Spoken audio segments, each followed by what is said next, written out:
as they keep pumping cheap money into the system, you're going to see signs of a moderate recovery.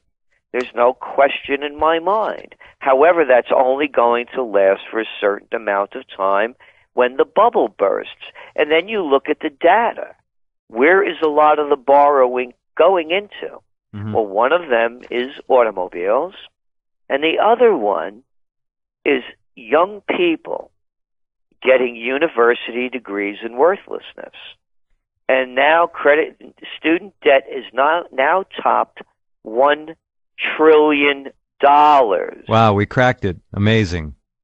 And what are you going to do? I just met some lovely people a couple of days ago. A young woman went to Oberlin College, and she got a degree that amounted to women's studies. Oh, jeez. And I just shake my head. What are you going to do with this?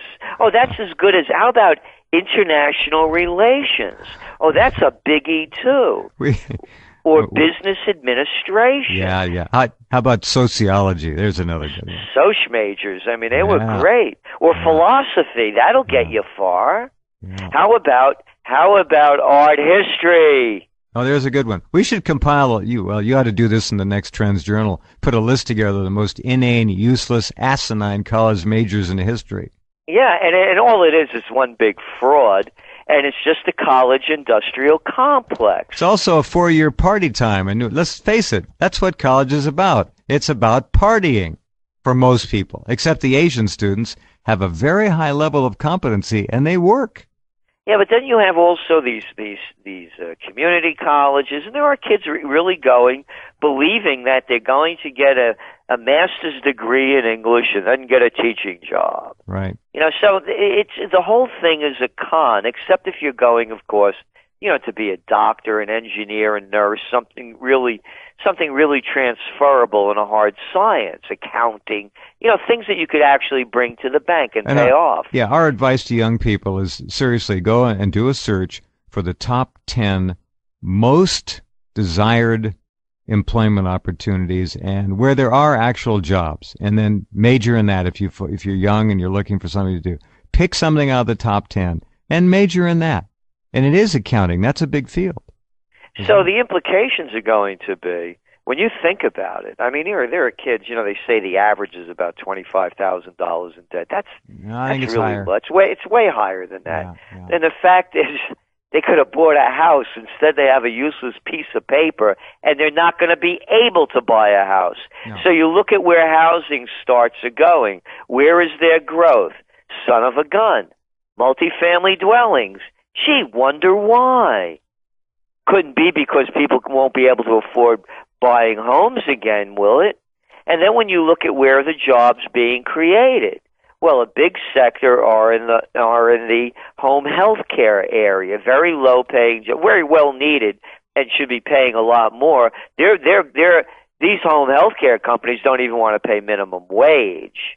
And then you look at the other sector where there's the highest growth, son of a gun, that wonderful hospitality unit, a sector rather, where people could clean rooms in hotels, be waitresses and bartenders, all these jobs with wonderful futures and wonderful growth opportunities. So where the economy is going is also important to look what's happening in China. And in China right now, they're experiencing a dramatic slowdown, as they are in India. But in China, what they're already doing again is they're flooding the market with cheap money to keep the Ponzi scheme going. Because the reality is, if Americans and the Europeans don't buy Chinese product, well, guess what? They have nothing to sell, to make. Yeah, and if they have nothing to make, the Australians, the Brazilians, the Chileans, the Bolivians, they have nothing to export, raw materials. So you're already seeing slowdowns in those sectors. So it's only going to be a matter of time when the schemes undreamed of start running out. I would have thought it would have happened already.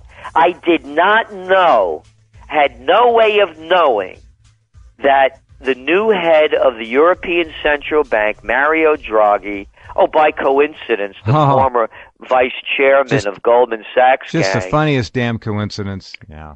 Yeah, who would have known that they would have gone against the charter and done everything that they said they would not do and flood the market with this cheap money so they could buy up those crappy Italian, Portuguese, Irish, Spanish, and Greek bonds. All true. All true. Hold on just a sec. We have to pause again. This again is information that I'm sure most of you are very happy to be able to have in your minds, because we've got to be able to figure out where this is going, and you're getting the best read on that right now. It's not looking good. Hold on just a second. We'll be right back.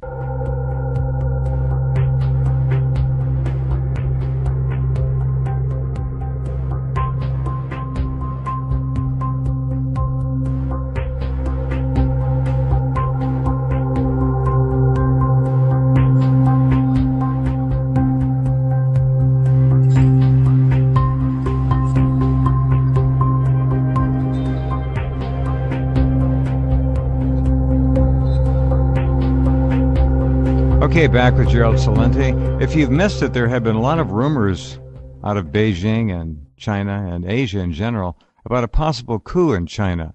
No substance to it at all. Some interesting photographs of a large contingent of police-type vehicles gathered around some kind of state building in the capital, but nothing firm. Obviously something is going on there. No one knows exactly what. No shots fired, no reports of that kind of activity. But China is obviously a country with a great deal of stresses at the uppermost levels. We don't know what's going to happen there, but just a footnote. Again, we're watching the story for you, but nothing concrete yet to report to you. You know, on the financial end, some interesting things are happening. Now, China, of course, is not going to go away, and as we see it, they're only going to grow stronger. And in the business sector, you have companies like Hermes that's opening now a Chinese brand of that kind of quality. And what they're doing is they're making a shift away where made in China is going to have a different cachet in generation to come. Just like when I was a kid, and you may remember, you're not as old as I am, but when I was a kid, you got a toy from Christmas that came from Japan. You said, "Oh no, it's going to break." I remember those. Made in Japan used to be that. What are you buying me this junk for? Really, and that's the way it used to be. Well, China is now evolving through that process, and I'm saying this because we believe that we're going to see a great change start to happen, where you see the Chinese still hold on to their past, and their past was detoured for a while, of course, between the colonialism and the Cultural Revolution, but the people still have their roots back to it, and there's this Chinese expression: inherit the past, build the future. And those are really Renaissance thoughts. As they said in Italy at the height of the Renaissance during in Florence, to describe the quality of their work, they would say alle romana, alle antica, in the manner of the Romans and the ancients.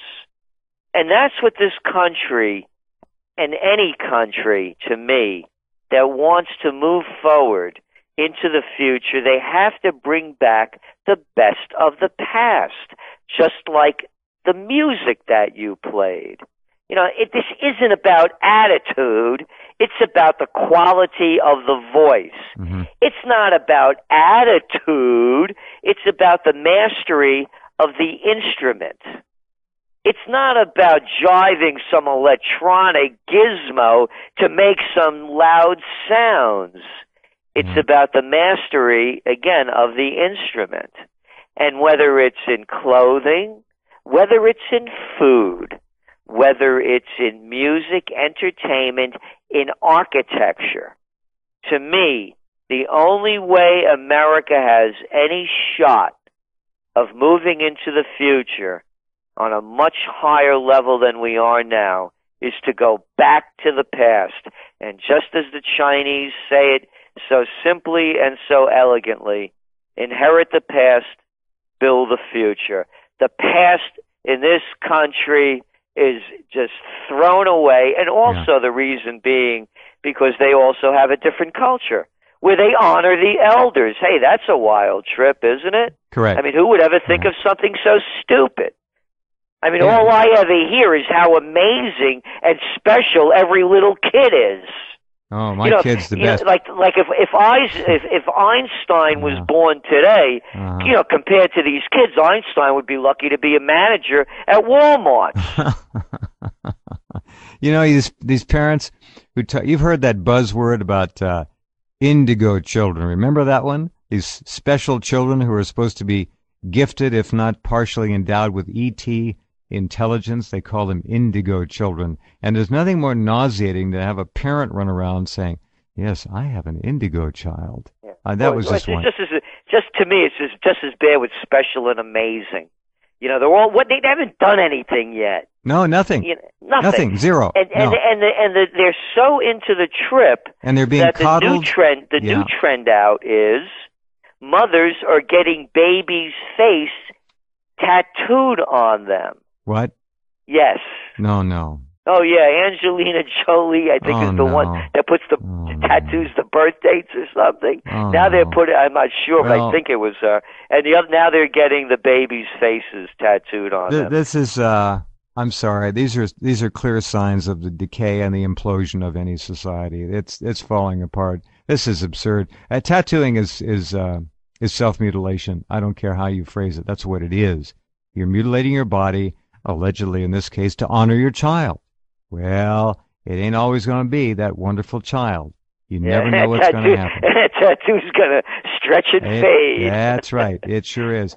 This reminds me of an old, I can't remember who it was. Maybe it was Jimmy Carter.